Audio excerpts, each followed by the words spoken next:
Just ahead on American Black Journal, we'll take a look at some of the top headlines with my special roundtable guests. We'll talk about the murder of rapper Nipsey Hussle, the efforts to fight crime here in Detroit with camera surveillance, and President Trump's healthcare stance. American Black Journal starts now. Masco Corporation is proud to manufacture innovative and environmentally friendly products for the home. Delta faucets, Craft-made in Merillat cabinets, and Behr brand paints have all been designed with you in mind. Masco and its family of companies, serving Michigan communities since 1929. The DTE Foundation proudly supports 50 years of American Black Journal in covering African American history, culture, and politics. The DTE Foundation and American Black Journal, partners in presenting African American perspectives about our communities and in our world. For nearly 100 years, Ally has been a part of Detroit, and we give back by volunteering and donating in our community. We have a commitment to diversity and increasing economic mobility in our hometown. At Ally, we're dedicated to doing it right every single day.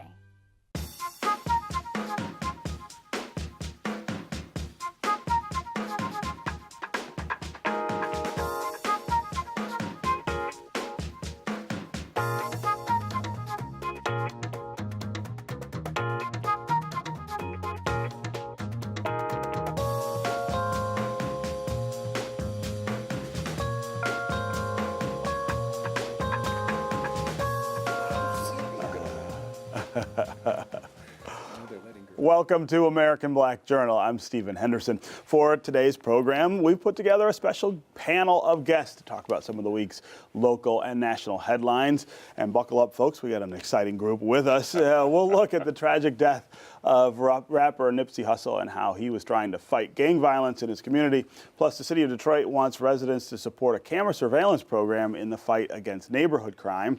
And President Trump and Democrats trade more barbs in the debate over health care. We're going to start with the murder of Grammy-nominated rapper Nipsey Hussle. A suspect has been arrested for killing the 33-year-old just one day before he was scheduled to meet with Los Angeles police to talk about ways to stop gang and gun violence. Hussle was a former gang member who was giving back to the community as an entrepreneur and philanthropist. Let's bring in my roundtable guest. Here for the first time is Detroit School Board member Misha Stallworth. Welcome to the show. And back again, our political commentator and columnist, Brice, political relations and political consultant, Greg Bowens, and Kerry Jackson, the urban conservative on Detroit 9:10 a.m. Superstation. Thanks to all of you for being back here. Thank you. Yeah. Thanks. So, Misha, I'm going to start with you, and I'm going to pick on you because you're a lot younger than the rest of us sitting around the table, which I think... And I'm the only one who knew who I was going to say, you know a lot more about Nipsey Hussle than the rest of us. I think the rest of us heard that and thought, Nipsey Hussle, yeah. That's really sad that he got killed. But you knew exactly who that was, and it actually is someone you were a pretty big fan of. Yeah, and in my household too, my fiance is actually really broken up about it, about his murder. It's just really tragic and unfortunate, and especially because the turn of events really had to do with a conversation between Nipsey and this man where Nipsey is saying, listen, your reputation is going to bring heat here, and so let's just create some distance. Mm-hmm. And seemingly the conversation went okay because he walked away, but then he comes back and just, shoots everything up. Yeah, and the response to this in Los Angeles, here in Detroit, around the country, I don't mean to completely be joking about the age thing. I think there is something about the younger generation of hip-hop fans and his connection to them versus people like me who were, hip-hop fans a long time ago when we were kids and have maybe fallen off a little bit in the way we keep up with it. But this was a symbol. He was kind of a symbol for young hip-hop fans. Yeah, definitely. So Nipsey was a symbol in a lot of different ways. So he was a symbol in terms of independent artistry because he had issues getting signed at first and then took a totally alternative route in terms of doing a limited release of his mixtape and charged $100 a copy, I think, for each release at a time when people are selling rappers to put their music out for free. Yeah. And that connected him to Jay-Z, and Jay-Z then supported him. So then when he came back to record labels, he had built up his own industry in a way, so that he was more of a desired commodity. Yeah. So he's a symbol in that way, in the same way that Chance the Rapper is a symbol for independent artists. Yeah. He's a symbol for the Black community in the sense that his lyrics were about building our entrepreneurial efforts, and just building our power. He slips those lyrics in a way that is very talented and masterful, and doesn't turn off broader audiences, which is something I think a lot of rappers become concerned about when they're trying to speak directly to their community. Yeah, you compared him to Kendrick, which I think is an incredible compliment. And if I knew more about his music, I could assess whether I think that's true. But I mean, Kendrick is a huge symbol, I think, across generations of hip hop fans in the way that maybe you think Nipsey Hussle might have been. I think Nipsey was on a trajectory to have a similar following to Kendrick. I think when you look at the attention Kendrick got for Good Kid, Mad City, you see that same attention for Nipsey's first album that was Grammy-nominated in 2018. And I also think that they both are incredibly talented in their messaging, and they both are speaking to the Black community. Yeah. And with older hip hop fans, you definitely have a sense that at some point they felt left behind by rap and hip hop as it progressed. Yeah. But we have a new generation of rappers who are reconnecting across the scope and span of hip hop fans. And I'd just like to add, 2 weeks ago I had no idea who he was. Is that right? And watching the large amount of people that have been affected. Yeah. I mean, truly, understand this. It was something for me to see my 25-year-old shedding tears for somebody I'd never heard of. And I mean, I was really worried about why on earth are you crying and what happened? And it's just somebody that was that close to you. And so her and her best friend had to explain to me who it was. And then I went on a mission to learn it and to watch overnight, the amount of folks in that age group that have all been impacted. I'm more concerned about the fact that we've all missed that.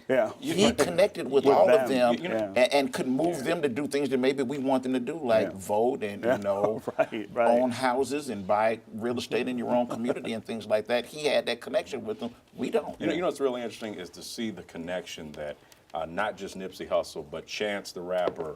And see, that's somebody I do know and whose music I own his albums. But even Kendrick Lamar, they're returning hip hop to what it used to be about being socially conscious and having a message. Somewhere down the line, hip hop went a different direction. And so I think what you're saying is I think his death, unfortunately, but positively, will start to have other people arise and be socially conscious. And so, it's a shame, it's a tragedy. One thing that I want to say, though, I think it's interesting that one of the people from Black Lives Matter really put out this fact to say, it's not just at the hands of whoever pulls the trigger. If they're non-African American, then we should make an issue about it.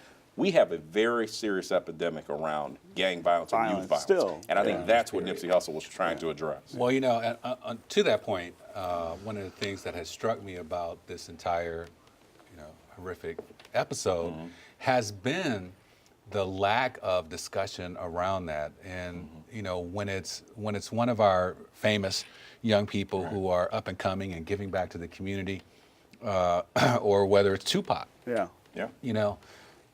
leave this vacuum, and we know that this is a black on black kind of like situation, many times born out of the inability to solve these tense conflicts that you might have with someone amicably without killing each other. And I just wish that, and maybe this will come, that this young man's death will not be done in vain, and that it will lead to a larger, more sustained effort for those of us in the African American community to be able to better solve our disagreements. And I just want to say this one thing. When it happened, I was talking to my son about this, but immediately afterwards, people were subscribing these different conspiracy theories and stuff like that about why he was killed.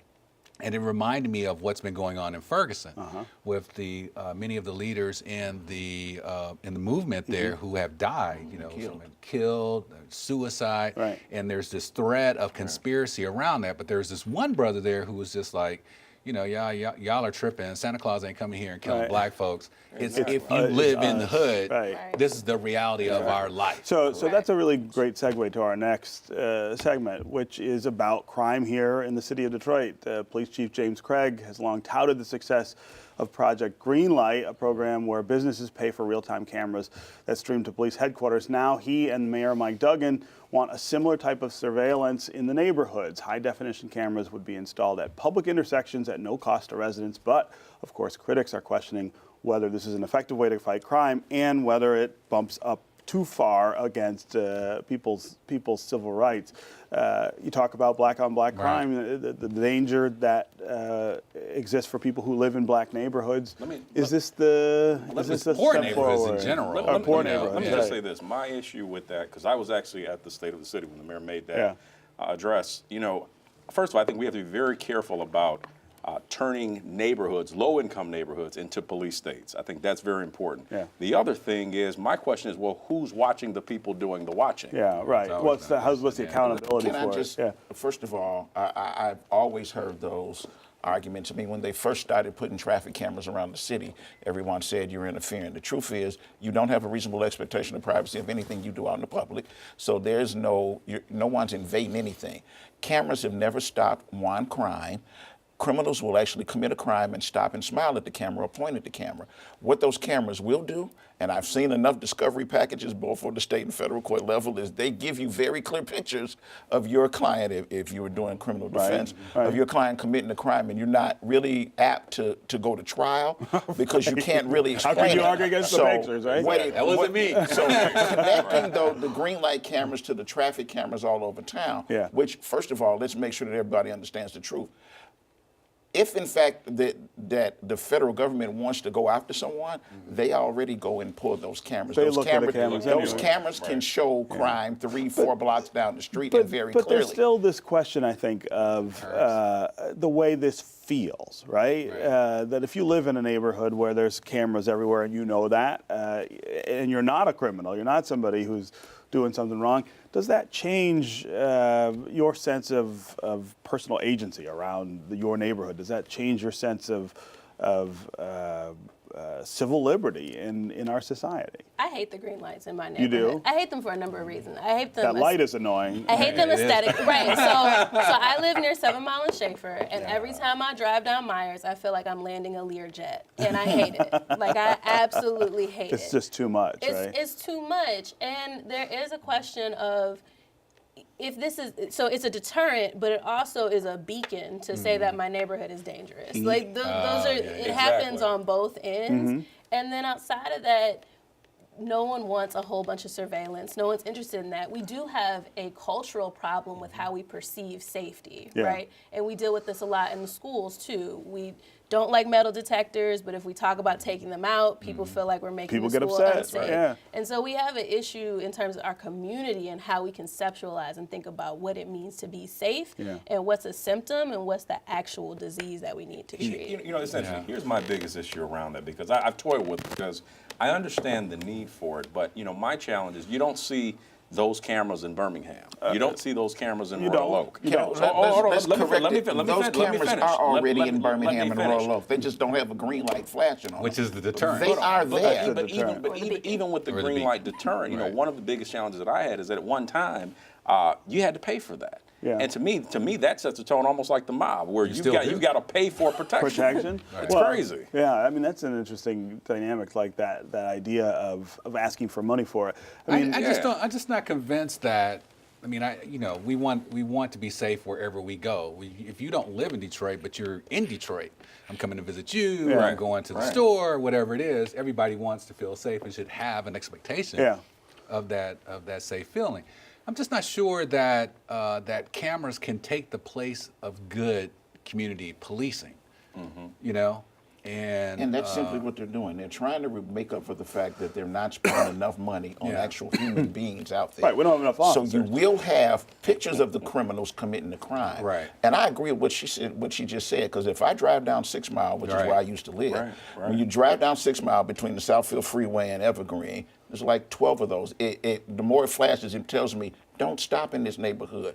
Even for the stores that I've shopped at for 25 years. It sends a It very tells bad you, message. Do I stop there because I think it's safer because of the cameras, or do I just not stop? I don't stop. Because they got a green light out there because this is a problem area, you know. You don't need a camera to tell you where not to stop. I mean, if I'm on Mack and Bewick, no offense, I know not to stop there. But why do you know that? Well, check this out. Check this out. It's always Mack and Bewick, right? Most people never even been to that. Because Mookie robs me At Mack and That's it, right. East Grand Boulevard, Yeah. between East Grand Boulevard and Bewick, Yeah. I drive down there. There's like, you know, there's the funeral home. What are you doing over there, Greg? I live on the east side. But there's a funeral home right there, there right is. on the corner, Is that Swanson? and the church, Stinson. Swanson, Yep. right? Stinson. And you keep going east, and there's like this little bar. Yeah. And this little bar has like that big green light in front of it now. And in the middle of the day, there are like 20 cars out there, and you're wondering, you know, well, what is this light doing? Is it saying you're safe if you come in here? Is it saying that this is a problem area? You know, but it's So and that's the first time I've actually seen that. And it's not like, you know, it's not at the Townsend. You don't see the green light at the Book Cadillac. No, There's right. no green light at the those Renaissance cameras are Center. already So let me ask But you I this know. before we But- have to move on to another Yeah. subject.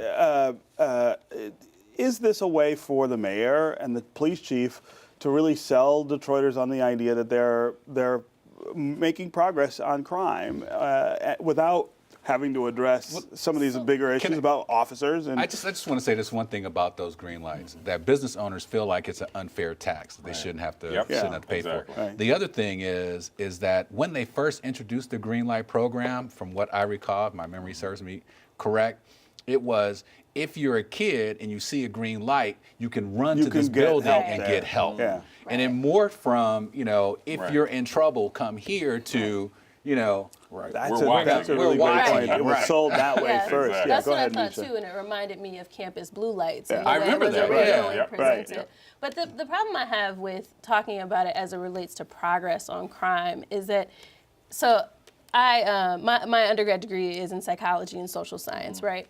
And so there's this example you get in class about when people looked at data around crime in the summer, and they said ice cream sales went up and crime went up. So is ice cream the problem? You know what I mean? The difference between correlation and causation. Exactly, of course. exactly. And so we know now that it's heat. Right. And Right. similarly, when we talk about green lights decreasing crime, how do we know it's not a decrease in unemployment Right. or any Right. other Right. number of And they have not events that are studied that connected? in any sort of Right. statistically relevant way. Exactly. Right? And the But problem when you Steve- do a huge pilot like this Right. is that you have too many other factors that could be impacting the outcome you're trying to Are get they to. putting a Steve, green we gotta light move on on to Before we those? move on, the one thing that needs to be said, because I have done a show on violence probably twice a year for Yeah. the last several years, and every time our generation, not your generation, but our generation, Speak for they yourself. routinely call and say that the reason that we have all of the black on black crime, they want to shift the blame and say that this is all the white man's fault because they won't give us jobs and they won't do A, B, C, and D. Our generation throws blame off for somebody. What I'm hoping is that the generation that listens to or that knows every Kendrick Lamar and that listens to Nipsey Hussle Whoa, that's a actually will pretty- take more ownership and more responsibility for violence in our community, because that's And the only way solving we're it. going to be Solving able Yeah, to but black, do Yeah, something. we're gonna- you know, we know that a lot of that crime in That's a lot You of can pressure. have you don't have to be in a black community to experience crime. You just have to be in a poor community to have like Poor that does kind not of equal thing. black, and I think that's the narrative that needs to Right. be out there. Right, yeah. Okay. Moving on to the health care debate in Washington, the House voted to condemn the Trump administration's support of a lawsuit that would abolish the Affordable Care Act. Meanwhile, the president tweeted he was developing a really great health care plan, but we don't get to see it until after the 2020 election. So I'm really interested in the political thought process here. You know, if you're the Trump administration, what you need to have happen in 2020, if you want to be reelected, is you've got to make sure, really, black people and poor people don't vote in the numbers that they did in 2008 and 2012 to Right. elect Barack Obama. Seems to me that threatening the single sort of centerpiece issue that changed under the Obama administration, which is that people have better access to health care, is the exact wrong way to go about doing it. So let me just say this. So one thing is, and I'll go with this, if you look at the Obama health care, it gave you access, it didn't guarantee you to it. Now, speaking of Trump, I think when you talk about Republicans, those Republicans have to go home to their constituents. Yep. And what they fail to realize is that even if you don't support Obamacare, there are still poor white voters that benefit from it. Those poor white voters still believe that Donald, they know nothing about Obamacare. Right. They don't understand that it's the same care that they have. Right. But what the president is attempting to do now, and he is the president of our entire country, the president is attempting. Except Puerto Rico.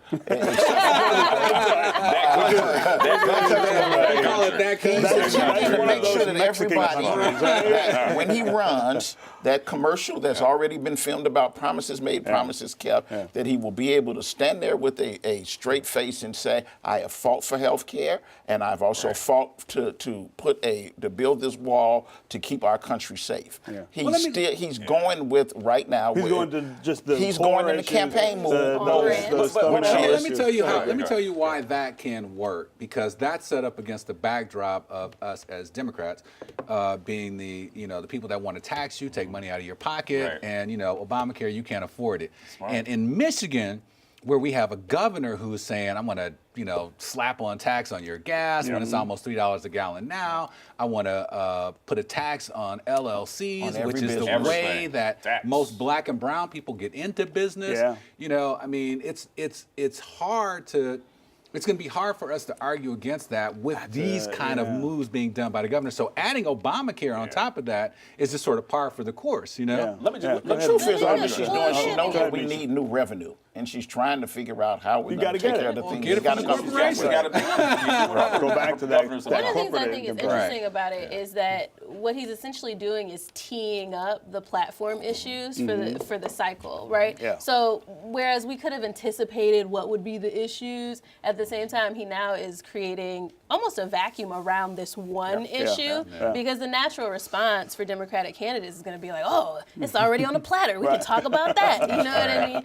So I think that that's really interesting in terms of what we'll see from messaging moving forward. Let me just add this. One thing is, and it even goes into this healthcare debate with Obama, the Mueller report.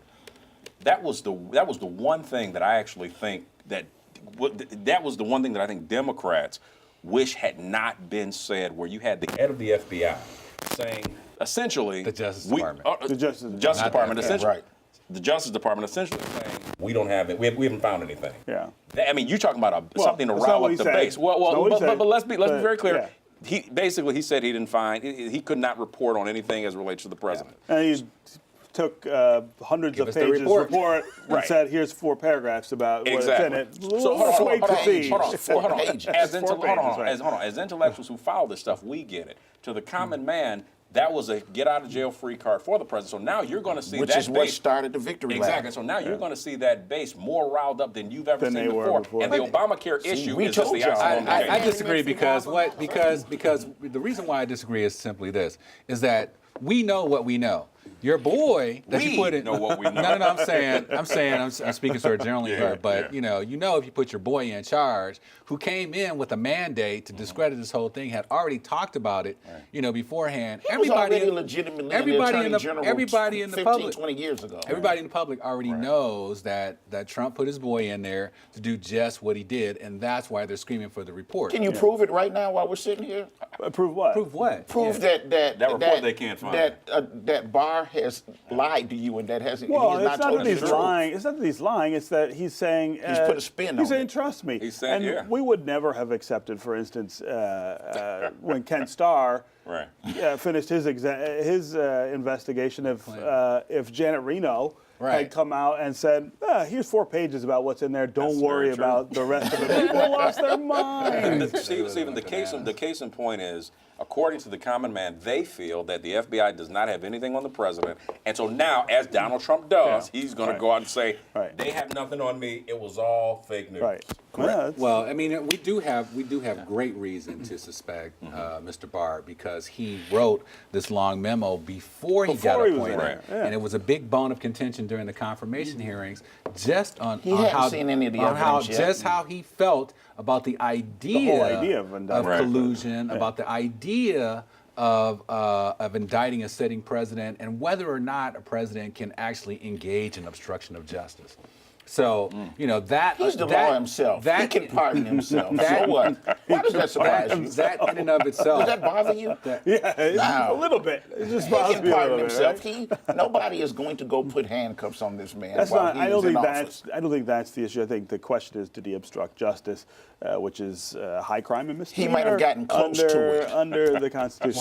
Simply saying you should leave my friend alone. Yeah, well, all right. There's we could go on forever, but we are, of course, out of time. Oh, man. We're out of time. Good delivery on our New Year's resolution, though, which was to do this more frequently.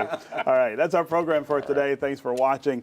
You can go to AmericanBlackJournal.org for more information on our guests and to check out past episodes. And you can always connect with us on Facebook and on Twitter. We'll see you next time.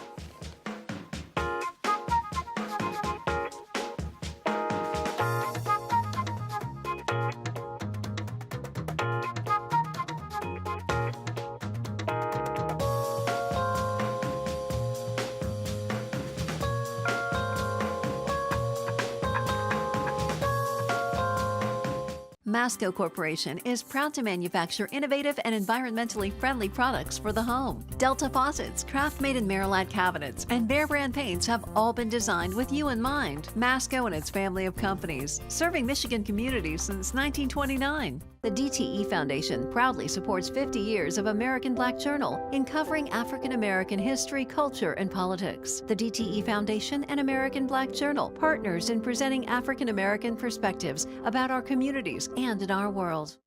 For nearly 100 years, Ally has been a part of Detroit, and we give back by volunteering and donating in our community.